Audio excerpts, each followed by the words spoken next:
right, so the email comes in. I don't even know how this can be debatable, to be honest with you. A friend breaks into his girlfriend's house, but he says for good reason. The girlfriend, not happy about it, breaks up with him. Who's right? Who's wrong? Abby's got the email. Dear Bert Show, I love listening to you guys and respect your opinions so much. My best friend is going through a breakup and we want your honest opinions about whether or not you think what he did is a deal breaker. My friend, we'll call him Louie, and his girlfriend of 1 year and 3 months just broke up over something that was meant to be of the best intentions. Louie and Gracie were in a very committed relationship, talking about marriage and spending their lives together. They had amazing chemistry and seemed amazing, and they seemed so in love, Kristen. Oh, amazing. One day, they had plans for Louie to go over to Gracie's house to sleep over, a very common thing for them. Okay, brag a little more. They both had separate evening events and planned to meet up at her house afterwards. Get your shack bag. Around 9 p.m., Louie was texting Gracie to let her know he was heading over. She didn't respond to the text, so he called her and still no answer. This is highly unusual behavior for Gracie to not answer a phone call or text, especially when she was already home. Louie got super worried and wanted to go check on her. Months prior, Gracie had given Louie the code to her house. He had just never used it, but there had never been a discussion of when he should or shouldn't. She just told him what it was, but there was never any reason for him to use it. So on this particular night, he decided to use the code she gave him to go in and make sure she's okay. She was in bed, asleep, and was startled by his presence. She got extremely upset, and after a few words back and forth, she asked him to leave. She tried to get past it, but she couldn't, and broke off a 15-month serious relationship. She feels he crossed a boundary, but he feels he was protecting her and had nothing but good intentions. Louie is the kindest person and would never do anything to hurt or scare her.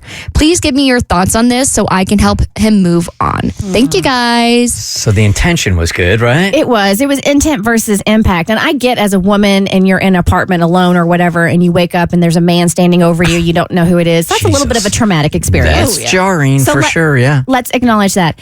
And I think if they really know each other, like if he's a chronic worrier, like if he is a catastrophizer like Abby, if you know this about your person and they are texting you and hitting you up and you don't respond, they're immediately going to go to worst case scenario land. And then you can understand why they would come over and check on you because they are legitimately fearful something bad has happened to you, especially if you not responding is completely out of the norm. I think in this instance, he made a mistake by going into the house, but it wasn't of malicious intent. Right. So now you two establish boundaries as far as when it's okay, when it's not okay, etc. And then you forgive and you move on.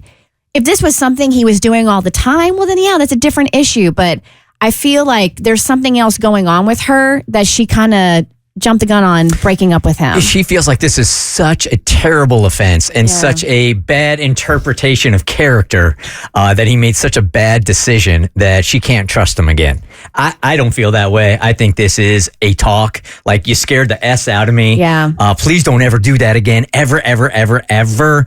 And then you move on from it. And that's why I think Kristen's right. Something else going on here. If there's one thing I know about women in breakups is that it always feels like there's one thing that all of a sudden makes her snap and break up with the guy or the girl or whoever she's dating. But what I know about women is they typically break up with you over a period of time. And then there's just one thing that's kind of the final nail in the coffin. So I think, Kristen, you brought up a really good point is that if this guy is a chronic worrier and he has really high anxiety and that makes him hard to be around, this to me would be the final straw, because I can't think of any woman who would look at this situation through a vacuum and just see like, wow, he was so worried about my safety that he came in just to make sure I was okay. And even though I was really startled, like, that's actually, I would rather you be worried about me than not worried about me. I think the only logical explanation is that this guy has a pattern of showing that he's an overreactor. And this final really jarring time was the thing that really did it for her. So yes, I think when we just look at the scenario through the eyes of he was just worried about her. Yeah, I don't think you should have broken up. But if he has a history, a character resume of doing stuff like this, I don't blame her. Yeah, there's something else going on here because if you're in a 15-month relationship, you're already exchanging the L word, right? You're looking at a future together. You are in love with this person. So this one thing wouldn't break a relationship that is that tightly bonded. We're not hearing something. And I agree with you, Abby. This may be indicative of something that's been going on for a period of time, and this was just the straw that broke the camel's back. All I'm hearing is that there's a guy with my exact thought processes out there, singling on the mend. If you need a shoulder to cry on, Louie, you can break into my house anytime. Hey, Bert Show listener Jackie, if you could forward your friend Louie's information to Abby at the Bert Show, she'd really appreciate it. My security code is 999. The Bert Show.